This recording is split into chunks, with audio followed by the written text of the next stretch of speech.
I am Lexie the Hair Diva, and this has been my profile in color.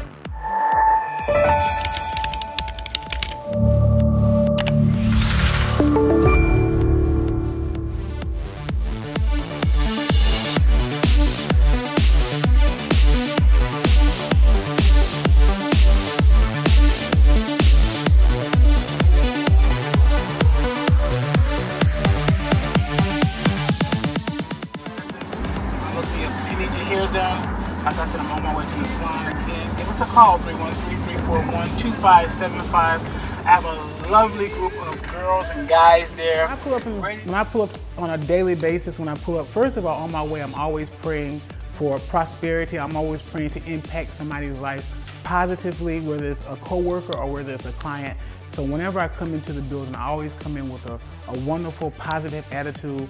My staff is always welcoming. We're always ready to greet each other. So I love going to work on a daily basis. My assistant, my salon assistant, my administrative assistant, and all my coworkers, like, it's a wonderful experience doing what you love to do and loving on people and impacting people's lives in a positive way. Salon Kinki, we have hairstylists, barbers, we got nail techs, we have lash techs, we have, we have natural hair stylists. It's so many things that go on there. We're so diverse. One of my things in going into Salon Kinki, Detroit was making a comeback at the time, and still is, from all the financial situations, you know, when everybody was losing their jobs at these plants and their homes and stuff. Detroit's just coming back. So I wanted to give opportunity to our people by incorporating commission situations. You have so many great hairstylists that come out of school that was not as fortunate as I was to have a huge following to go into the salon, and they just need a little bit of help. So one of my biggest goals whenever I came out of beauty school and got ready to move to Detroit, I said to my auntie one day, she said, "Why do you want to go to Detroit? It's so far away." And she said, she told me that, and I was like, well, I want to do the Clark sisters' hair, and I want an Oscar for what I do. And she said, "You want what?" I said, "I want an Oscar for what I do." There's a couple of celebrities that I want to work with that I really admired growing up, and I want an Oscar for what I do. I want an Oscar for doing just hair, and that's one of my main goals and one of my main focus. And I'm just crazy enough and just have enough faith to believe that it's going to happen.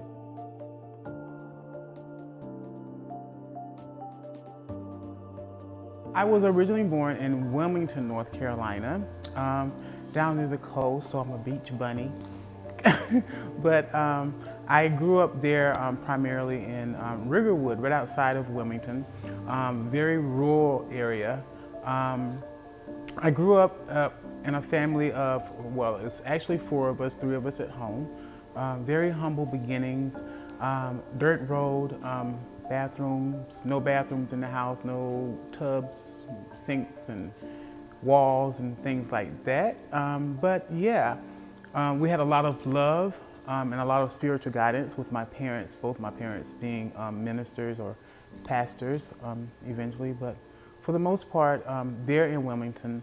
Then eventually moving my parents to Sanford, North Carolina, where I actually graduated from high school and completed school there, as well as cosmetology school.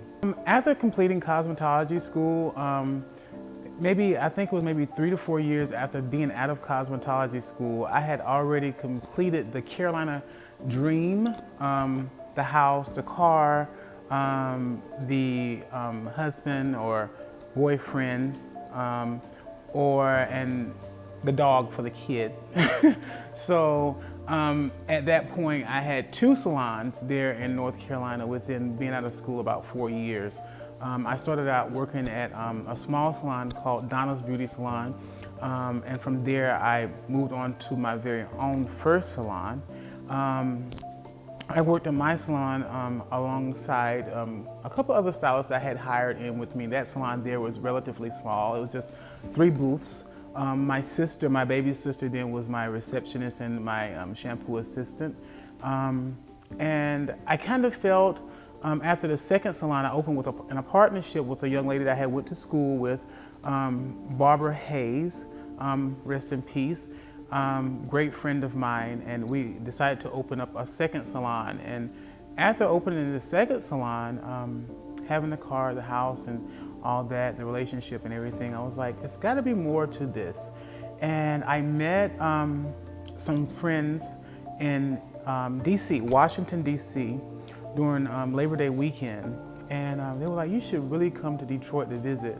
And I told them, heck nah, because my mom had told me when I was younger that I couldn't move to Detroit because she had bought a videotape home from the library, and we were so poor we couldn't afford the VCR, but she rented the VCR and she rented the tape, and it was Walter Hawkins and the Clark sisters, and it was somebody else. I can't think of all the other artists, but the Clark sisters stand out in my mind because I was so blown away by their performance and their hair on stage when they were singing, especially Karen when she was shaking her head like this, she was singing.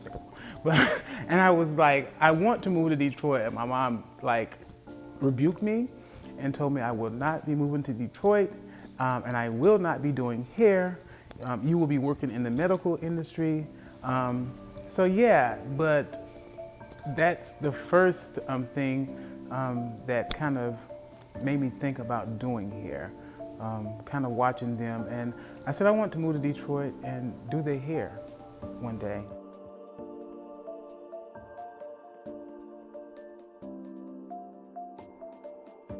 Actually, I never had a strong desire to do hair after I was about 8 years old and watching the Clark sisters video, and my mom shooting me out the air with my dreams of moving to Detroit and becoming a hairstylist. I never really thought about it a lot after that. At the age of 13, my mother passed. When I was 18, my father passed, which left me with custody of 2 younger siblings, my sister and my brother. So I knew that I had to do something. I wanted to go to school for nursing. A&T University was my goal, but I could not attend A&T University because I did not have the financial background or backing to help me do that. So a good friend of the family, Miss Bonnie Faye Daniels, she told me one day, she said, I'm taking you over here to this community college and you're going to enroll in cosmetology. Reluctantly, I went, only because I respected her so much and I dare not tell her no. I enrolled there, and I kind of started it just as something to do to keep myself occupied until things got better where I could actually go to college for what it was I wanted to go to college for. Well, in the process of, my teachers kept coming to me saying, did you grow up in a beauty salon? Did your mom do hair? Have you been doing hair at home? And my answer was always no, okay? So I didn't really understand why they were asking me these questions repeatedly all the time. So eventually one of the teachers pulled me to the side and said, you know, we always ask you these questions because it's like everything we show you, you pick it up so fast, it's like you've done it before. Well, that's when it kind of clicked to me like, oh, really? So you're telling me I'm a natural? So, so yeah, then is when I kind of took things seriously. As far as pursuing the cosmetology industry. And not only that, it helped me to, it was a way of going to school and bettering myself, but after school in the evenings and weekends, I can actually do, be a kitchen beautician, and you know, support my sister and my brother. It helped to make ends meet and pay the water bill, light bill around the house to keep a roof over our head with us not having parents. So I drummed up a lot of clientele because of friends and family, like very quickly. So yeah, I kind of polished my skill in the kitchen, you know, doing hair that way and going to school during the day. And I was actually doing hair for $5 a head. So you can imagine how packed the house always stayed with people wanting to get their hair done. And that was kind of like the beginning of my cosmetology world.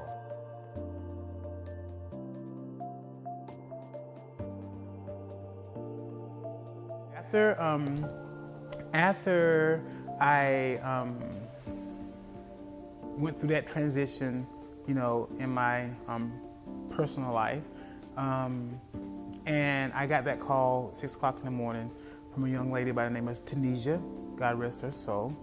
And I went to the interview for Church Girl, and when she was talking to me about the position as a hairstylist and a makeup artist for that play, she began to give me the rundown of who I would be working with. Now, initially, I'm thinking like, okay, a stage play, a bunch of, you know, locals, and they're doing a play, it's probably church people doing a play, XYZ. But when she began to tell me, you'll be working with Karen Clark-Sheard, Angela Winbush, Robin Givens, DJ McKinney from the House of Pain, and all these other people. So my clientele base kind of changed after working with the play to more of a celebrity and upscale clientele.